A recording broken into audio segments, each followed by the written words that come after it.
Assalamualaikum warahmatullahi wabarakatuh. Rekan-rekan sekalian, kembali kita berjumpa di Juanda BKR Channel. Dan kali ini kita akan mendengarkan suatu uraian dari Jalaluddin Rumi dalam kitab yang sama yang kita telah menyebutkan sebelumnya di video sebelumnya. Saudara sekalian, Jalaluddin Rumi seorang ahli ulama besar, ulama tasawuf terutama, dan beliau lahir sekitar tahun 1200-an yang di suatu wilayah di daerah Afghanistan, seperti sekarang ini daerah Afghanistan.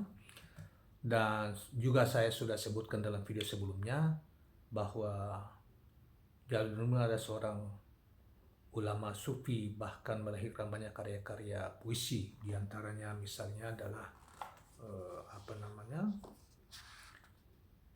yang kita tahu adalah karya puisi yang paling terkenal, Masnawi ya, Masnawi. Nah, Masnawinya yang terkenal itu. Tulisan yang kita akan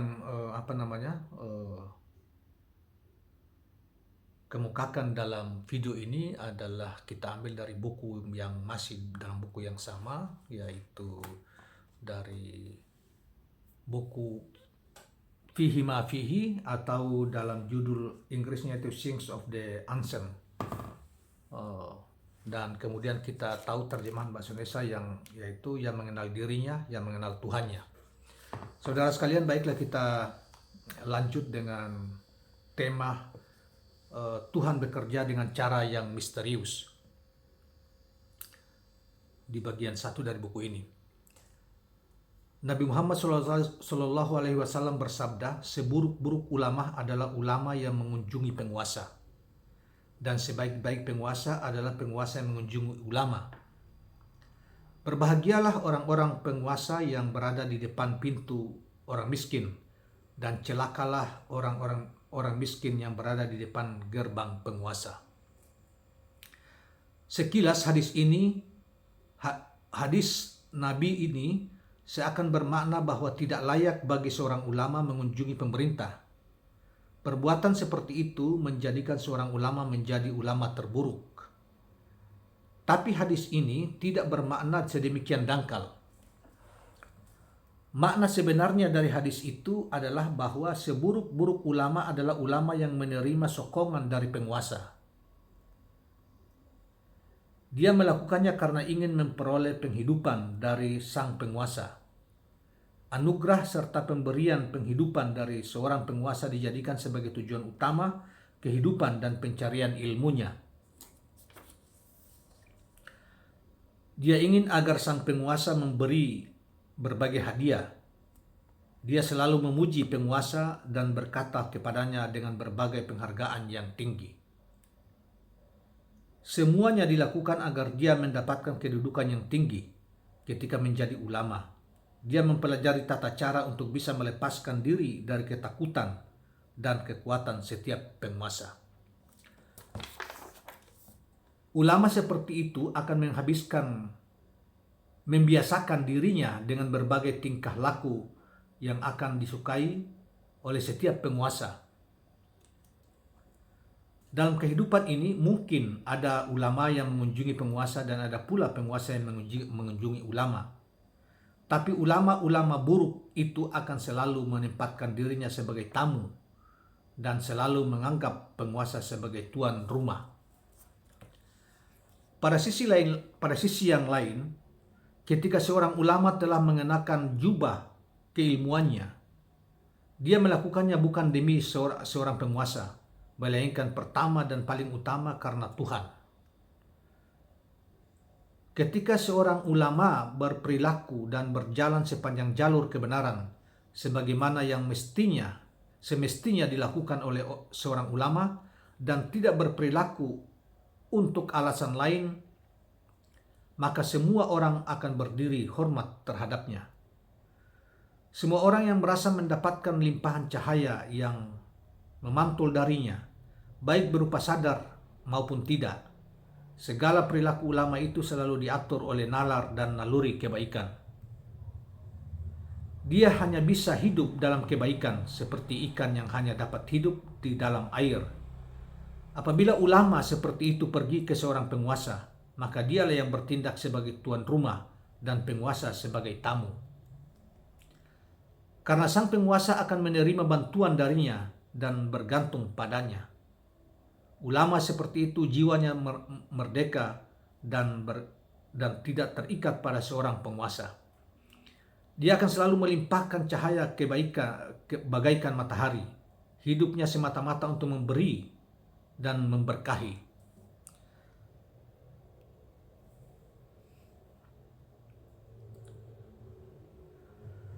Matahari mengubah bebatuan bisa menjadi rubi dan permata karnelian. Matahari akan mengubah gunung-gunung di bumi menjadi tambang tembaga, emas, perak, dan timah. Matahari membuat bumi hijau dan segar, menghasilkan bermacam buah-buahan dan berbagai tanaman. Tugasnya hanyalah memberi dan membekali. Dia tidak mengambil apapun. Ada sebuah pepatah Arab yang berbunyi, "Kami telah belajar untuk memberi, tidak untuk mengambil."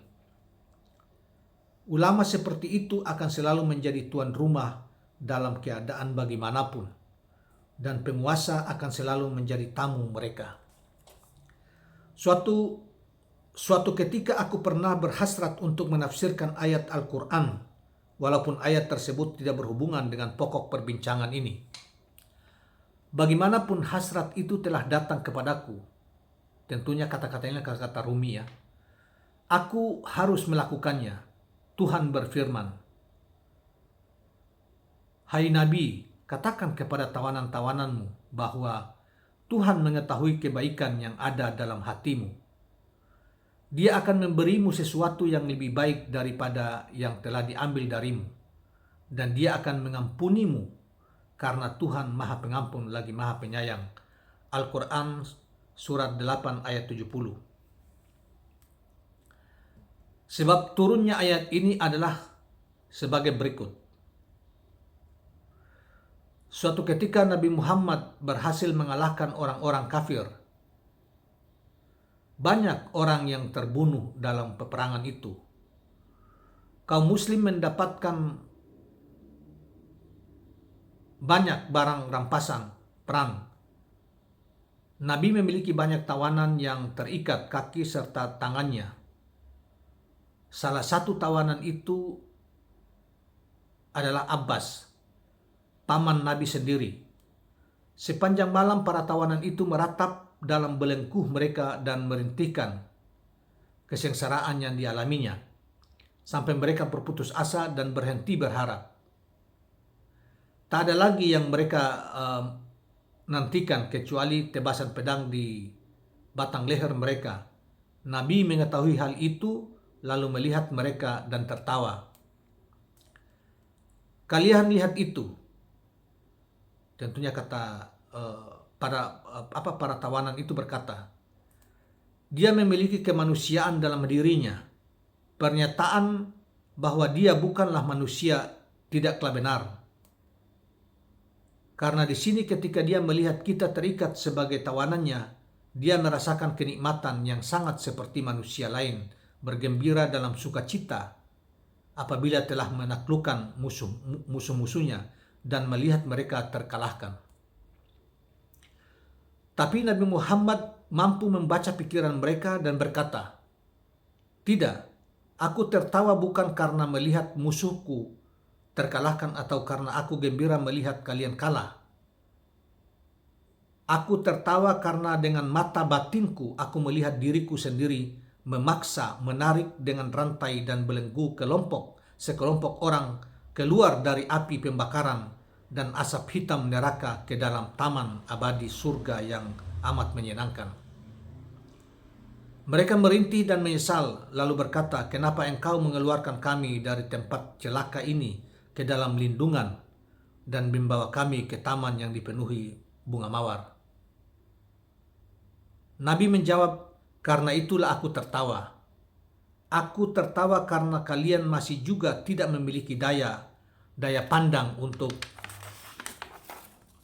untuk memahami dan melihat dengan jernih terhadap ucapanku. Kemudian Nabi melanjutkan, Tuhan telah memerintahkanku untuk mengatakan ini kepada kalian. Pertama-tama kalian mengumpulkan begitu banyak pelayan rumah dan tenaga, dan benar-benar yakin dengan kekuatan, kekukuhan, serta keberanian kalian. Kalian berkata pada diri kalian sendiri bahwa kalian akan sanggup melakukan apapun. Kalian sesumbar akan mengalahkan kaum muslimin. Kalian pikir tidak ada yang lebih kuat daripada kalian. Kalian tidak dapat membayangkan ada orang lain yang lebih kuat daripada kalian sendiri. Sekarang seluruh yang telah kalian rencanakan gagal total. Dan kini kalian berbaring gemetar dalam ketakutan. Kalian tidak berobat. Kalian tidak bertaubat atau kegagalan serta kesalahan yang kalian lakukan. Kalian akan terus berada dalam kesukaran yang menciutkan nyali. Kalian masih tidak dapat memahami bahwa bisa jadi ada orang lain lebih berkuasa daripada kalian.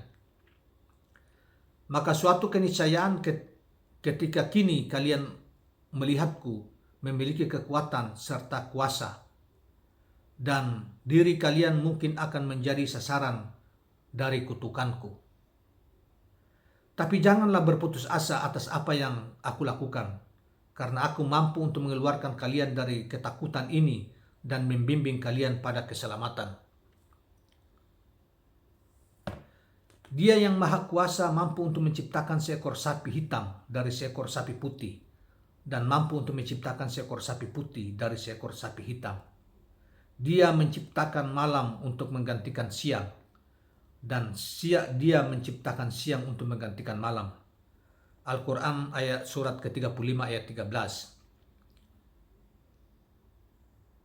Dia bisa menciptakan kehidupan dari kematian, dan dia bisa menciptakan kematian dari kehidupan. Al-Quran surat 30 ayat 19. Sekarang ketika kalian menjadi tawananku, jangan takut padaku karena aku mampu menghukum kalian. Karena tidak ada yang berputus asa dari kasih sayang Tuhan kecuali orang kafir. Al-Quran surat 12 ayat 87. Kemudian Nabi Muhammad SAW berkata, sekarang Tuhan berfirman, hai tawanan, jika engkau mengubah keyakinanmu yang dulu dan memahamiku, baik dalam rasa takut ataupun dalam pengharapan, kemudian kalian menyadari bahwa kalian adalah sasaran dari kehendakku, maka setiap keadaan aku akan melepaskan kalian dari keadaan menakutkan ini. Aku pasti akan mengembalikan seluruh harta bendamu yang telah dirampas dan dihilangkan, dan aku akan memaafkan kalian. Tidak hanya kebahagiaan di dunia ini yang akan aku berikan, tetapi juga kebahagiaan di kehidupan yang selanjutnya, maksudnya kehidupan akhirat.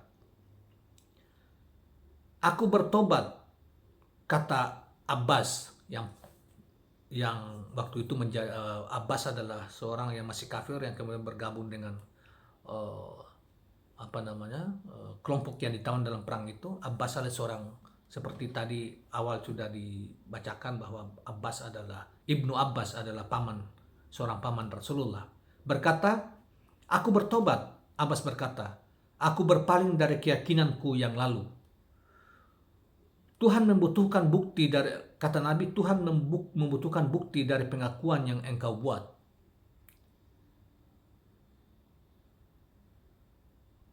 Memang mudah untuk melemparkan pernyataan cinta. Ini kata Jalaluddin Rumi. Tetapi bukti darinya akan selalu diminta. Lalu Abbas bertanya, demi Tuhan, bukti apa yang engkau butuhkan? Berikan kepada bala tentara Islam.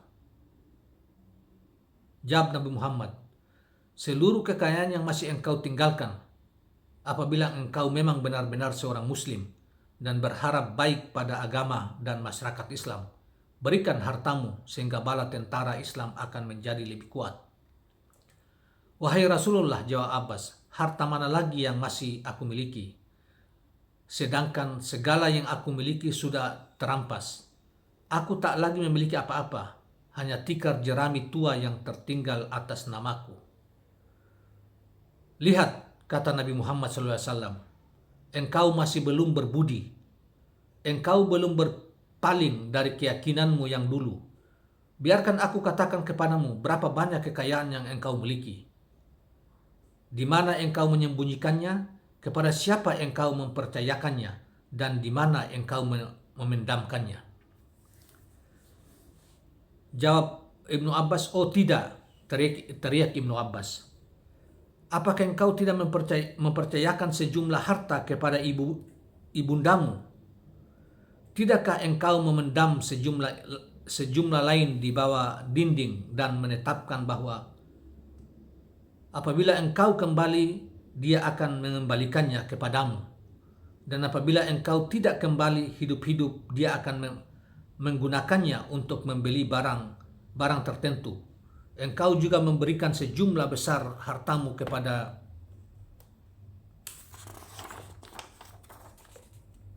orang tertentu dan menyimpan sebagai yang lain untuk dirinya sendiri. Kemudian Abbas mengacungkan jari-jarinya dan menyatakan iman dengan sungguh-sungguh. Lalu dia berkata, wahai Nabi, sejujurnya aku pernah berpikir bahwa engkau memiliki keberuntungan melalui khayalan tentang nasib baik, sebagaimana dilakukan oleh banyak raja masa lalu seperti Haman, Saddad, dan Namrud. Meski demikian, ketika engkau mengatakan kepadaku hal yang engkau sebutkan, aku tahu pasti bahwa nasib baik yang melingkupimu adalah sesuatu yang misterius dan sungguh-sungguh berasal dari Ilahi.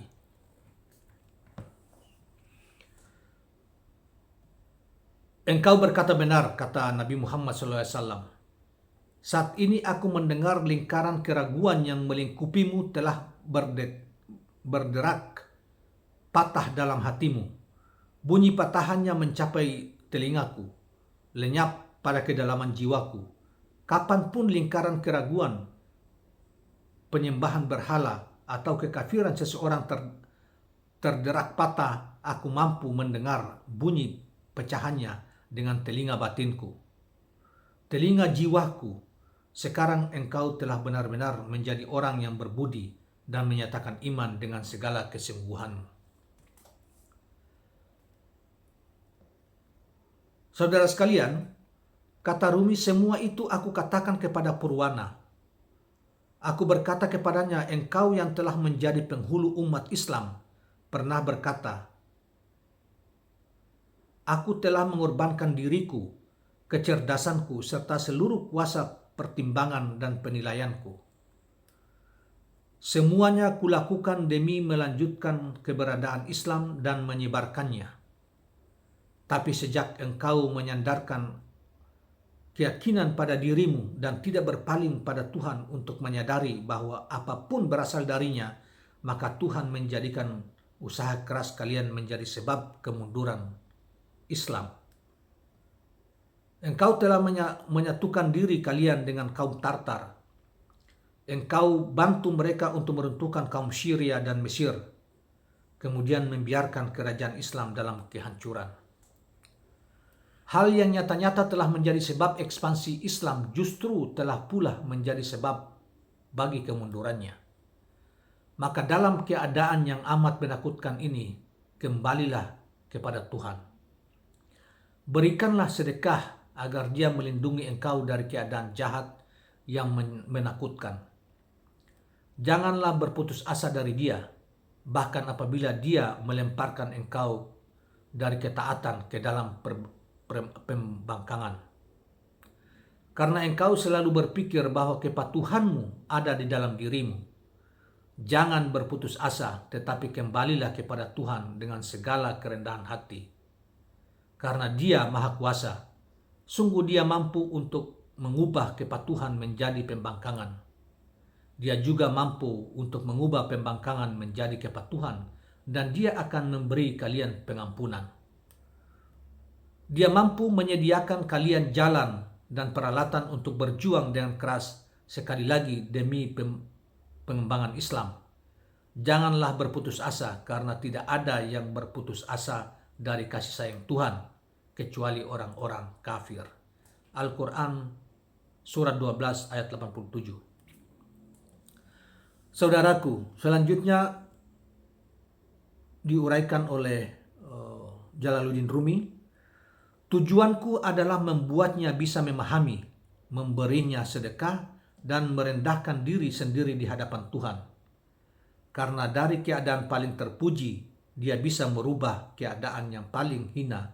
Bagaimanapun dia mesti selalu berharap. Tuhan mencipta dengan cara yang misterius.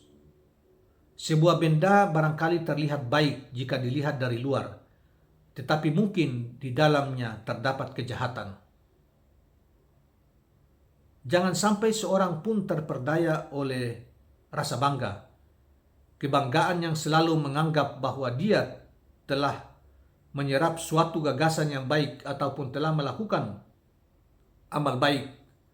Apabila segala sesuatu adalah sebagaimana tampaknya, Nabi Muhammad tidak akan memperingatkan umatnya dengan peringatan yang keras dengan sabdanya sebagai berikut.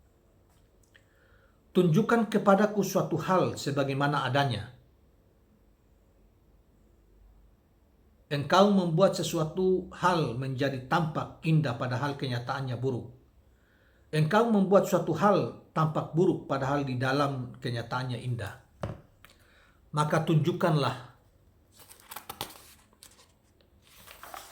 tunjukkanlah kepada kami suatu hal yang sebagaimana adanya. Kalau tidak, kami akan jatuh ke dalam perangkap dan akan selamanya salah. Jadi sejernih dan sebaik apapun penilaianmu, betapapun indah tampaknya, tidak akan lebih baik daripada penilaiannya. Dia berbicara sebagaimana yang dia lakukan. Jangan selalu menyandarkan penilaian pada setiap pikiran dan pendapatmu, tetapi berendah hatilah dirimu di kehadirat Tuhan dan takutlah kepadanya. Demikianlah tujuanku berbicara seperti itu kepada Purwana, kata Jalaluddin Rumi. Meski demikian, dia menerangkan ayat dan penafsiran ini dengan caranya sendiri.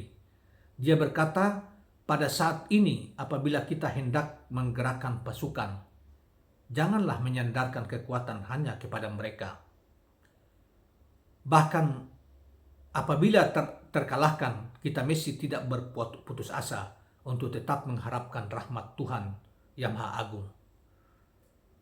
Kita tetap mengharapkan kasih sayang-Nya, dan di saat kita diliputi ketakutan dan ketidakberdayaan, Dia menerapkan kata-kataku ini untuk tujuannya sendiri, sedangkan tujuanku telah aku jelaskan sebagaimana di atas. Saudara sekalian, terima kasih. Inilah penjelasan Jalaluddin Rumi terkait dengan Tuhan bekerja dengan cara yang misterius. Dan mudah-mudahan kita mendapat petunjuk dan kita bisa mendapat pencerahan dari apa yang sampai diuraikan oleh Jalaluddin Rumi ini, dan kita bisa menangkap apa makna, banyak makna simbolik yang dikemukakan di dalam uraian beliau ini. Terima kasih, dan jangan lupa tekan tombol subscribe, like, dan komen. Assalamualaikum warahmatullahi wabarakatuh.